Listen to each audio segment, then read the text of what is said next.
What up YouTube? Webhead Mike here, and about 5 days ago, I made a little video asking, so Avatar is at 1.9 billion. Can it cross to that magic 2 billion number? And it's been about 5 days, and sure, I was right, but I wasn't enough right. I wasn't right enough, because it has now crossed 2 billion, and there's a chance, very well, that it could hit to 2.5 billion. That's amazing. The legs, I knew this movie had legs. I didn't know this thing had, like, legs with roller skates with jet engines on them.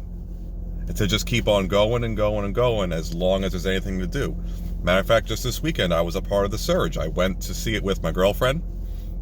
And she wasn't exactly enthralled with the first Avatar movie, but she liked it enough to say, okay, you know what? I'll go see it with you and we can talk about it afterwards.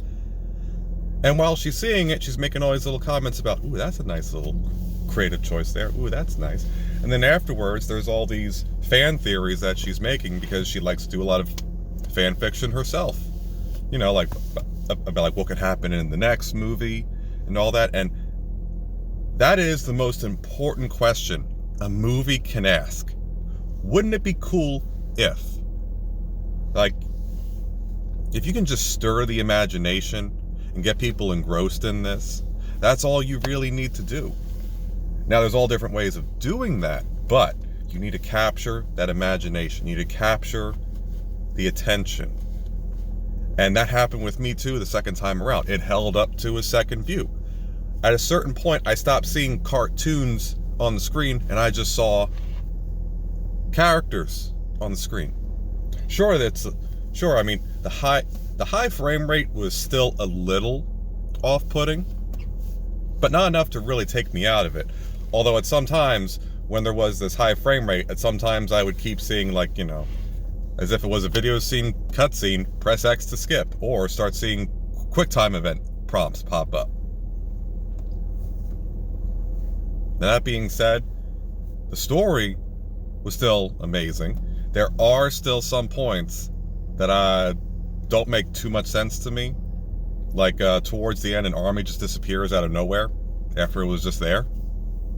A prisoner exchange it makes more sense to me now upon the second view. I'm not going to spoil too much. But again, 2 billion at the box office and more expected to go. Hollywood has no more excuses as to why movies don't perform well.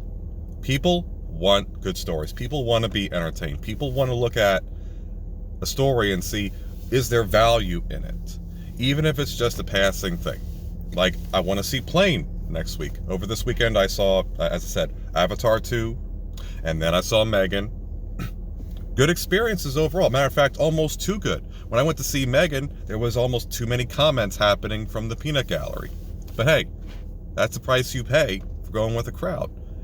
You can't control how people go, but hey, everyone was enraptured with what was happening. And now that people have the attention back,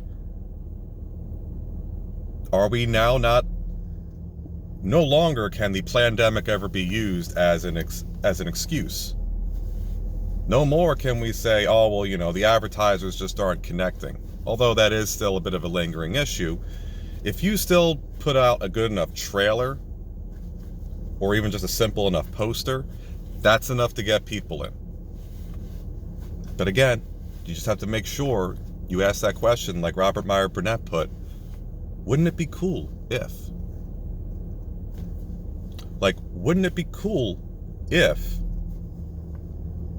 some of the humans in James Cameron's Avatar are shown to be more nuanced? Wouldn't it be cool if we showed some less than noble Na'vi? Wouldn't it be cool? Wouldn't that be cool? But yeah, that's the future we have to look forward to in movies. Man, there are quite a few good movies coming out. Not all of them English, by the way. Not all of them American, by the way. There's Pathan to come out soon. But I think Avatar is easily going to have the legs it needs to keep soaring past 2 billion. Maybe even hit 2.5. Maybe hit 2.6. I don't know. I know I'll see if I can find another friend or two that wants to see the way of water and see if we can surge well past 2.4, 2.5, maybe 2.6.